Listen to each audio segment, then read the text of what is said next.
नमस्कार दोस्तों, स्वागत है आपका हमारे चैनल पर फिर से एक बार नई कहानी के साथ। तो चलिए बिना समय गवाए कहानी को शुरू करते हैं। शालिनी माँ के गुजरने के बाद मायके आती है। तब एकदम चौंकते हुए भाभी मंजरी बोलती है, अरे दीदी, आप अचानक आ गई। तब शालिनी ने कहा, भाभी मैं क्या यहाँ बिना बताए नहीं आ सकती हूँ? मेरा भी घर है। दीदी, आप कितनी बड़ी गलतफहमी में जी रही हैं। अब मम्मी नहीं रही जो अभी भी आप अपना अधिकार जता रही हो। ये अब आपका घर नहीं रहा। फिर शालिनी ने कहा, भाभी मुझे माँ की बहुत याद आ रही थी। भाभी कहने लगी, अरे दीदी, यहाँ याद करो या अपने घर में। अब मम्मी तो है नहीं। मेरा मतलब है एक न एक दिन सबको जाना ही होता है। वो चली गई। खैर देखो भाभी, माँ के बिना ये घर कितना सूना हो गया है। पहले मैं यहाँ आती तो कितना अच्छा लगता था।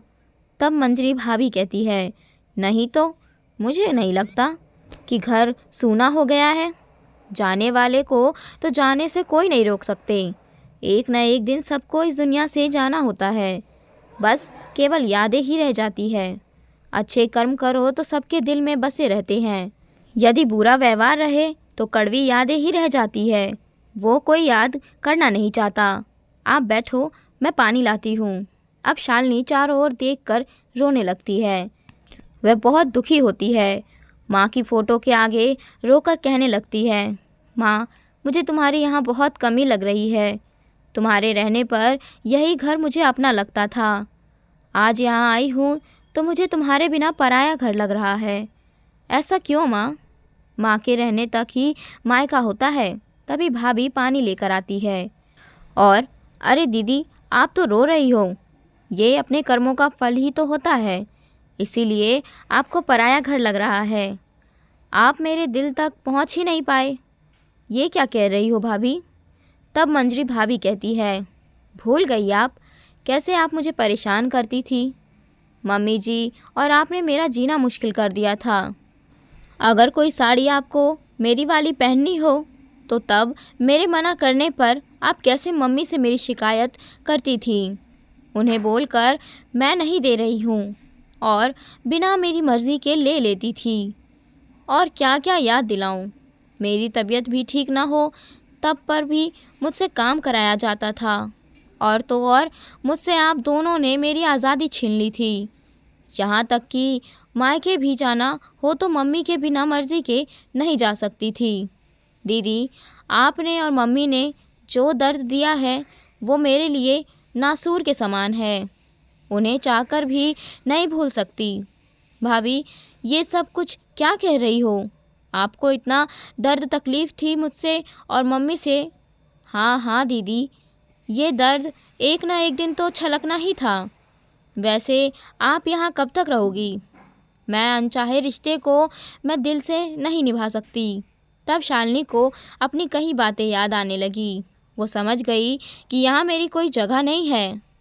वो भाभी वैसे तो 2 दिन के लिए आई थी। अब आपका ऐसा व्यवहार रहेगा तो शाम को ही मैं चली जाऊंगी। देखो दीदी, आप आई तो रुक जाओ, पर ये याद रखना, माँ से ही मायका नहीं बल्कि भाई भाभी से भी मायका होता है। यदि आपसी मेल जोल सही चले तो मायका जीवन भर साथ रहता है।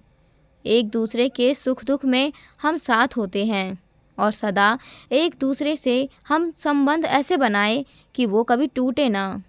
यदि आप मीन मेख देखोगी तो ना दिल में जगह रहेगी और ना ही मायके में। इस तरह की कड़वी बातें सुनकर शालिनी ने कहा, भाभी जो बीत गया सो बीत गया, वो कल था। कड़वी बातें भूलकर हम नई शुरुआत आज करते हैं। आने वाले कल के लिए मुझे मायका चाहिए ताकि मैं आपके दिल में जगह बना सकूं। मुझे माफ़ कर दो भाभी, मैं अब ऐसा दुर्व्यवहार कभी ना करूंगी। मेरी शिकायत करने की आदत आपको दुखी कर देती। मुझे एक सबक मिल गया कि आदतें अच्छी हो तो रिश्ते कभी नहीं टूटते हैं। मैं अपना काम कराने के लिए माँ से जो शिकायतें करती थी उसी का परिणाम है आपके मन में मेरे प्रति इतनी कड़वाहट हो गई। भाभी, मेरी यह कोशिश रहेगी कि आपका दिल कभी मेरी वजह से न दुखे और मैं आपके दुख का कारण बनूं। भाभी, आप मुझे माफ़ करोगी ना? और फिर शालिनी भाभी के गले लगकर रोने लगी। भाभी, मुझे समझ आ गया। माँ से नहीं, भाभी भैया हो तो मायका की दहलीज बनी रहती है। जिस बेटी का मायका हो तो उसकी ससुराल में हमेशा अहमियत होती है, उसे हल्के में नहीं लिया जाता है। मुझे माफ़ कर दो। फिर भाभी ने कहा, दीदी, ये दरार धीरे धीरे ही भरेगी। आप मुझे सम्मान दोगी तो आपको भी हमसे सम्मान मिलेगा। दोस्तों, अपनेपन के लिए दिल में जगह बनानी होती है। मायके में हमेशा अधिकार ही नहीं होता है, बल्कि प्यार और सम्मान हो तो रिश्ते गहरे होते हैं। जैसे भाभी और नंद का रिश्ता, यदि अपनत्व भरा हो तो भाभी माँ की जगह ले सकती है।